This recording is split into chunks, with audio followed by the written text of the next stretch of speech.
All right, so we are going to look at the top 10 retail stocks, meaning the stocks that are being bought up en masse by you and I, the little guys. And there are some monster surprises of stocks that have risen way up the rankings massively, and I don't know why, so maybe you guys can help me out there as to why these stocks have rocketed up so much. So let's go over each stock here today individually, talk about the goods and the bads from a long-term buy and hold investor's perspective. That's what we're going to look at today. Just make sure you like the video if you like getting the truth without the hype, because that's exactly what you're going to get today, guys. No fluff on these stocks. If I like them, I'll let you know. If I don't like them, I'll let you know that too. And some of these stocks are just baffling. Now, I know I say this when we talk about these type lists, but this is not my list of top 10 stocks, guys. This is not even close to what I would list as the top 10 stocks in regards to stocks that I would buy or that I want to buy or whatever the case is. This is the top 10 retail stocks that retail investors are buying as of right now. And it's basically taking the last month time frame. That's kind of what we're looking at there. So this isn't my list. So these aren't my picks.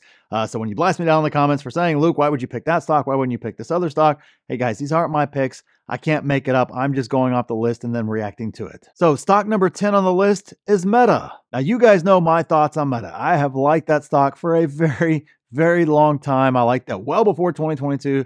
I've liked it afterwards, obviously, when we get that incredible 2022 pricing. This is a great company, a great business model, a great visionary CEO. Even if you don't like him, I get it. He's totally 100% not a likable guy. But I'm talking about as a CEO, as an executive executing a business and looking towards that future and being able to extrapolate out that future. And then, of course, more importantly, monetize that future. There is hardly few out there that are better than Mark Zuckerberg at doing that. So I absolutely love this stock. For me, it is a pump it. However, and I know you knew it was coming.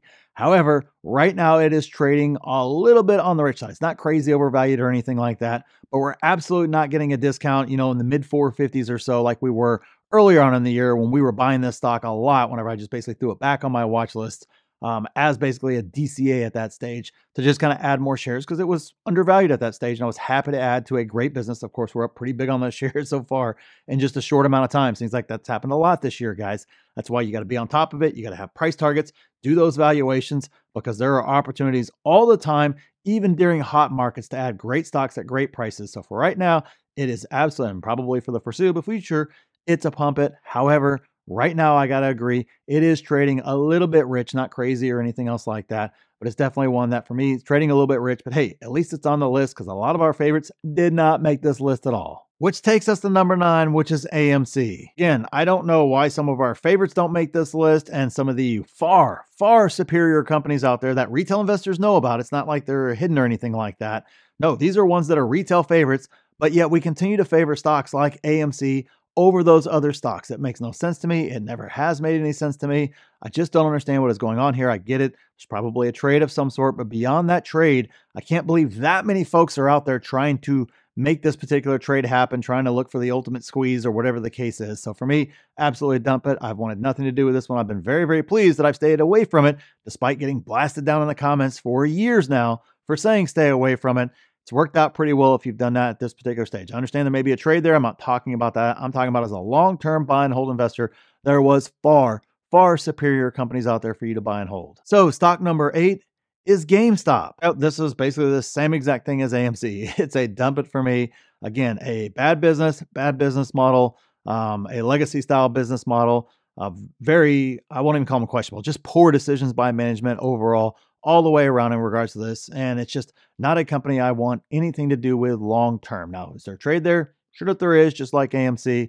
But again, why am I seeing us pile into stocks like GameStop more than a stock like Palantir over the past year or two, for example, where you've been able to get that stock in the $7 range? And now you are sitting on a 5x plus on that stock if you were buying at the right levels. And there's a ton of other stocks as well that you could absolutely point to that retail investors are really into that have returned much better than what GameStop is going to return, not only now, but in the future, 5 years from now, 10 years from now. I would much rather be involved in a lot of other stocks than I would this stock. So for me, it's a dump it. I'm absolutely staying away from it. So stock number 7 is Disney. You guys know I've liked Disney. I've liked what they've done so far. However, it is a caution. It is a turnaround situation. It is not out of the woods by any stretch of the imagination. They still have a very long way to go and they have business problems. I'm not going to go down all the other rabbit holes with Disney. just not even worth my time or effort. I'm talking about the business, the stock itself.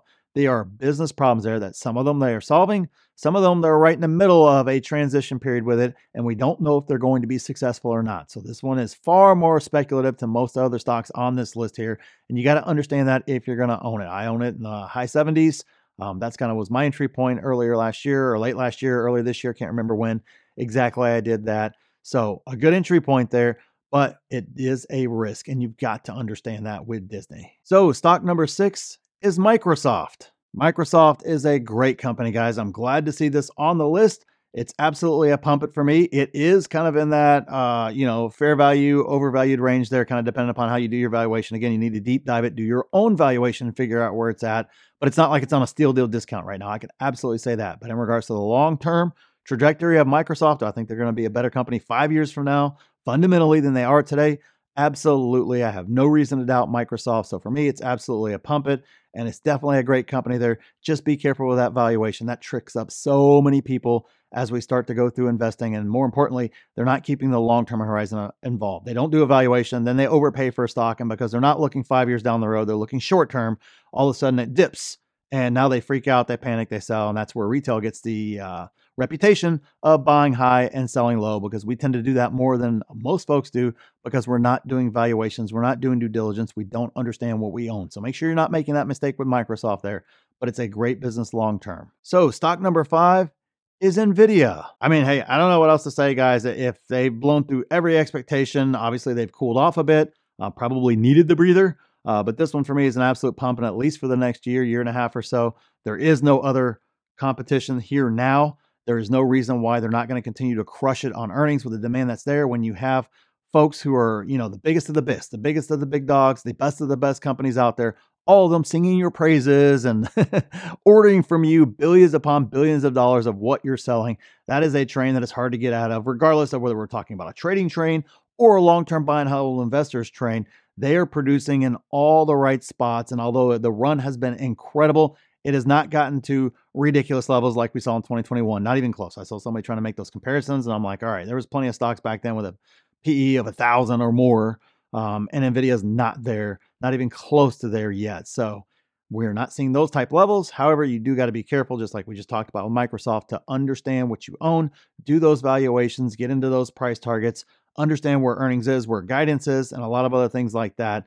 And for me, still a pump it, great company, been a great company for a long time, and they just they're clicking on all cylinders right now. They have the right product, the right time, the right everything, and that's rare. And those windows of opportunities are rare in business there. So it's not like it's something I think is at the end. I still think there's a lot of legs to this run, so it's definitely a pump it for me. So stock number 4 is Amazon. You guys know I love this stock. It's absolutely a pump it for me. I buy it on any weakness. It's on my DCA list right now to just DCA in every time it gets down below $180. I'm going to add shares.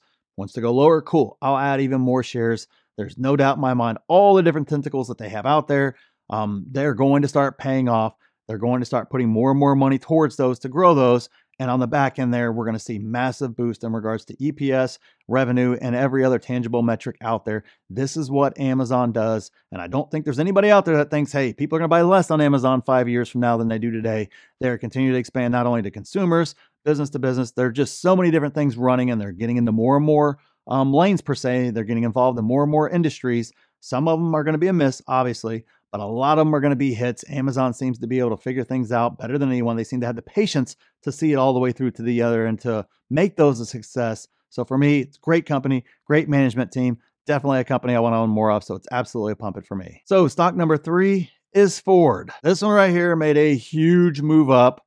And I don't know why. I don't, maybe there's something going on there. Maybe there's a trade there, but we had no earnings. We've had nothing tangible to point to in regards to earnings, EPS, or anything else to say, hey, you need to get on this before it goes on this epic run. Like I said, there may be some goofy trade or some sort, but fundamentally, there's nothing being put out there from any of Legacy Auto right now that isn't, hey, it's kind of rough out there. The environment's rough. The news has been much more, and the feeling and the guidance and everything else has been on the more the negative side than it has the positive side. Even for Tesla, it has definitely been more towards that negative side because of everything that's going on right now in the economy with interest rates and everything else. So why this one made a huge move up, I have no idea. Like I said, there may be a trade there. I don't keep up with that. Sorry, I'm not on Wall Street Bets or any of the other forums where these type things kind of get cooking. But not for me at all. I don't understand it. It's one where this baffles me. It baffles me to this day. It does every time a stock like this or AMC or some of the other ones are on this list. So for me, I'm staying far, far away from it. So stock number 2 is Apple. Now this one for me, you guys know my favorite stock of all time. It's absolutely pump it, but it's caution per the usual because it is trading rich. It's amazing to see this is where institutions are running. This is where large investors are running. This is where funds are running. And we are seeing it in the data. This is also where retail is running as well for kind of a safety or just kind of a guaranteed return or just a stock that everybody seems to have at least some confidence in. Now, having said that, it is trading rich because of all that interest and all that flow into them. And we got to have, in order for us to see any serious appreciation in the stock, we've got to have some killer blow it out of the water earnings, which we have not had in a while now. It's been more than a year since we've seen anything like that out of Apple. So, and I don't know if we're going to see it this quarter either, if I'm being honest with you. So this one, you've got to take caution with, because when Wall Street decides that they don't want to own it anymore and they're going to move into other asset classes because they're not seeing much growth out of Apple, we could see a downturn there. So you got to understand that, understand what you own long-term there. So for me, absolutely a pump it, but you got to have caution with this particular stock in general. And stock number 1 is Tesla. All right, you guys know it's a pump it for me. I think it's trading a little bit rich. Obviously, it's starting to sell off ahead of the robotaxi. It's been kind of trading, it's been kind of selling off, coming into the robotaxi event there. We'll see as this is kind of going to get released, just before that event there. We'll kind of see what Tesla does afterwards.